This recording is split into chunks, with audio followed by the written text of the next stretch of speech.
안녕하세요. 저는 해커스학원에서 토익 독해 파트 7을 강의하고 있는 박영선입니다. 자, 여러분, 정기 토익에서 파트 7 시간이 모자라진 않았나요? 강의를 하면서 가장 많이 듣는 고민이 이 파트 7에서 시간이 부족해서 마지막 10문제는 찍게 되고 그것 때문에 토익 고득점이 잘 안 된다. 이것이었습니다. 토익 고득점을 위한 마지막 필수 관문인 파트 7. 자, 그럼 파트 7을 어떻게 시간 안에 다 풀고 토익 단기 고득점으로 갈 수 있는지 지금부터 알려드리도록 하겠습니다. 자, 첫 번째, 파트 7 문항수별 문제풀이 방법입니다. 파트 7은 한 지문에 문항이 몇 개 나오는지에 따라 문제풀이 방법이 달라집니다. 파트 7은 총 48개의 문제가 출제되고 그 안에 크게 단일 지문 28개의 문제와 연계 지문 20문제로 구성이 됩니다.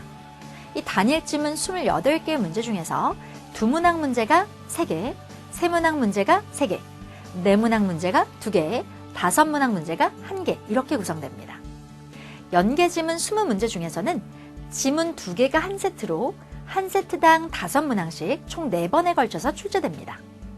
이 구성을 바탕으로 정기 토익을 분석해보면 보통 2-3문항 지문은 지문의 길이가 비교적 짧고 크게 어렵지 않은 내용으로 출제되고 4-5문항 지문은 지문의 길이가 길어지고 정리해야 할 지문의 내용이 많고 난이도도 높게 출제되는 것을 알 수 있습니다. 여러분들이 가장 힘들어하시는 아티클 지문도 4문항 혹은 5문항으로 출제되는 경우가 높습니다. 자, 따라서 2-3문항 지문은 스피드 있게 정리하면서 최대한 시간을 아껴주세요. 여기서 아낀 시간은 4-5문항 어려운 지문에 최대한 분배해야 합니다. 자, 그럼 어떻게 하면 스피드 있게 문제를 풀어갈 수 있을까요? 파트 7은 기본적으로 질문에 대한 답을 지문에서 최대한 빠르게 찾는 파트입니다. 따라서 질문을 먼저 확인한 후 지문 속 근거 문장을 찾아서 빠르게 해석하고 그 부분을 가장 잘 패러프레이징하는 것을 찾는 것이 핵심입니다. 자, 그럼 파트 7 문제풀이 방법을 5단계로 정리해서 알려드리겠습니다. 자, 1단계, 지문 유형 및 지문 속 기본 정보에 동그라미 하세요. 2단계, 질문의 키워드를 동그라미 하면서 질문을 완벽하게 이해하세요. 단 이때 보기는 다 먼저 보지 않습니다. 추가 포인트로 2-3문항 지문은 질문을 모두 읽어도 좋으나 4-5문항 지문은 문항 수가 많아서 한꺼번에 모든 질문을 읽으면 각 질문의 키워드를 모두 기억하기 힘들기 때문에 초반 2개의 질문 정도만 먼저 읽고 바로 지문으로 가세요. 3단계, 동그라미한 첫 번째 질문의 키워드를 지문 초반부를 읽으면서 지문 속 근거 문장을 찾아주세요. 4단계, 찾은 근거 문장을 완벽하게 해석해주세요. 마지막 5단계, 보기와 비교해서 가장 잘 패러프레이징한 정답을 찾아주세요. 해커스 토익 실전 리딩, 해커스 토익 실전 천재 1-2 리딩 교재를 풀면서 실제로 파트 7 문제풀이 방법을 한번 적용해보세요. 말로만 듣던 것보다는 실전 문제와 유사한 난이도의 문제를 풀어보면서 파트 7 문제풀이 방법을 내 것으로 만드는 연습을 해보세요. 내가 찾은 지문 속 근거 문장과 해설지에 있는 근거 문장, 해석이 맞는지를 비교하면서 리뷰한다면 파트 7 지문을 보기만 해도 어떻게 풀어야 할지 머릿속에서 먼저 계산이 되실 겁니다. 자, 두 번째, 시간 관리 방법입니다. 고득점을 위해서는 파트 5, 6를 20에서 22분에 풀고 나머지 48분에서 50분을 파트 7에 배정할 수 있도록 전략을 세워야 합니다. 파트 7은 파트 5, 6와 함께 RC로 묶여서 총 75분의 시간을 줍니다. 이 75분의 시간에 100문제를 모두 풀고 마킹까지 해야 된다는 말인데요. 따로 파트 7의 시간이 정해져 있지 않기 때문에 어떻게 시간을 배분하느냐가 매우 중요합니다. 일단 마킹 시간을 대략 5분 정도로 빼놓고 나면 70분의 시간밖에 남지 않고 이 중에서 어느 정도를 파트 7에 배정하느냐가 매우 중요합니다. 보통 고득점이라고 부르는 900 이상의 점수를 확보한 대부분의 수험자들은 최소 48분에서 50분 정도의 시간을 파트 7에 배정합니다. 결국 파트 7의 시간 확보는 파트 5, 6를 얼마나 빨리 푸느냐에 달려있다고 봐야 합니다. 자, 정기 토익 시험을 풀다 보면 시간이 얼마나 남았는지 알려주는 안내 방송이 15분 전에 한 번, 5분 전에 한 번 이렇게 2번 나옵니다. 파트 7은 토익 시험에서 가장 마지막에 위치해 있기 때문에 체력적으로, 심리적으로 굉장히 지친 상황에서 풀게 되며 이럴 때 안내 방송까지 나오게 되면 많이 당황하고 집중력도 떨어질 수 있죠. 하지만 우리는 이 안내 방송이 나오는 타이밍을 잘 활용해야 합니다. 대부분 안내 방송이 나올 때 파트 7의 마지막 부분 181번부터 200번의 연계 지문에 있게 되는데요. 연계 지문은 두 지문을 모두 파악해야 하고 문항수도 5문항으로 많기 때문에 시간에 쫓기는 후반부에서 정확하게 문제를 풀기는 정말 어렵습니다. 따라서 이 연계 지문을 마지막에 푸는 것은 피하는 것이 좋습니다. 자, 그리고 난이도가 있는 나트루 문제나 보기가 긴 추론 문제를 마지막에 풀어보세요. 앞에서 말한 대로 최대한 시간을 확보하기 위해 어려운 문제에는 시간을 오래 할애하지 못할 수도 있습니다. 특히 최상급의 난이도 문제, 즉 질문 유형 중 나트루나 추론에 속하면서 키워드가 없고 보기가 길어서 시간이 많이 걸리는 문제는 일단 지나가고 나머지 다른 모든 문제를 풀어서 시간을 절약하세요.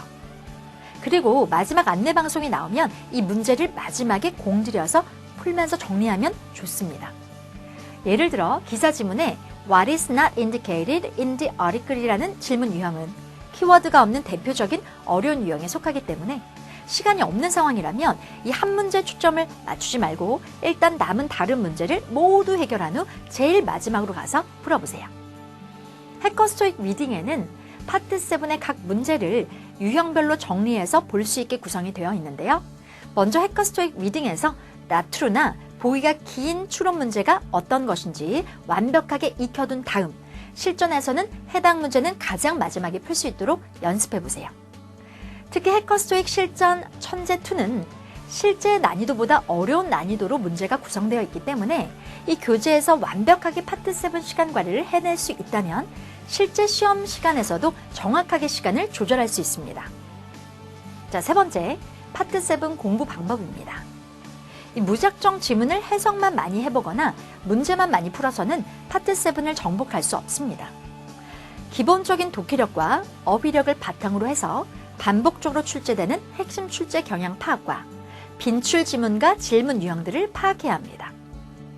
매달 새로운 내용이 정기 토익에 나오는 것처럼 보이지만 사실 파트 7에 나오는 지문의 내용과 출제 질문의 패턴은 일정한 틀 안에서 벗어나지 않고 반복적으로 출제됩니다.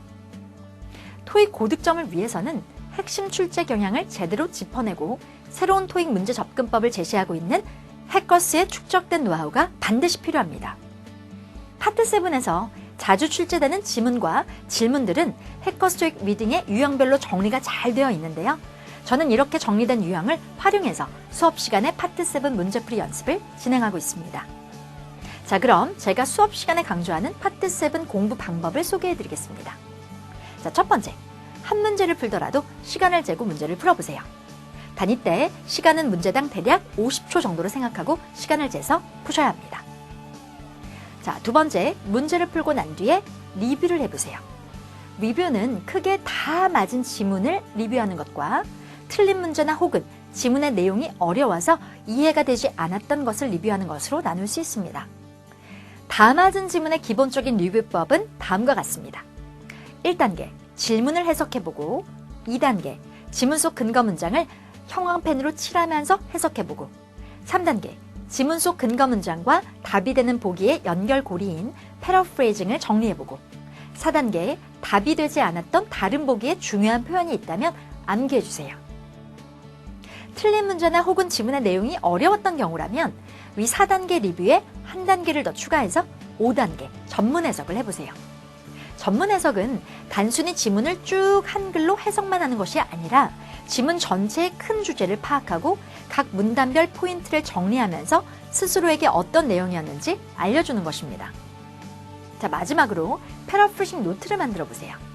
파트 7은 반드시 48개의 문제 모두 지문 속 근거 문장을 갖고 있기 때문에 그 근거와 답 사이에 패러프레이징을 정리하는 것이 아주 중요합니다.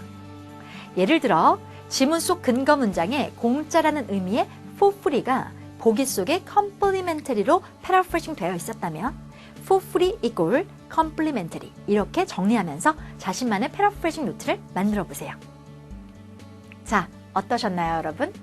어떻게 공부해야 할지 막연하기만 했던 파트 7. 자, 고득점 공부 방법에 도움이 되셨나요?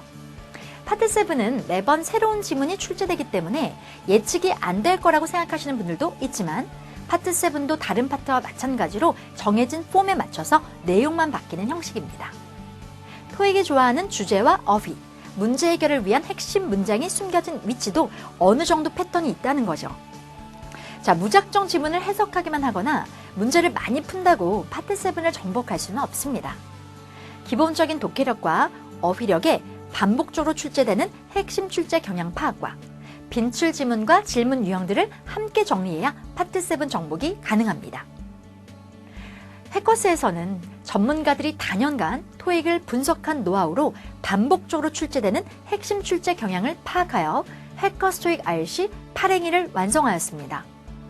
토익 베스트셀러를 만들어낸 핵심 노하우와 더불어 수많은 선배들에게 검증받은 강력한 강의력을 갖춘 선생님들이 끊임없이 연구해온 이해하기 쉬운 접근 방법을 활용해서 보다 정확한 빈출 패턴 정리를 제시할 수 있는 곳, 오직 해커스뿐입니다.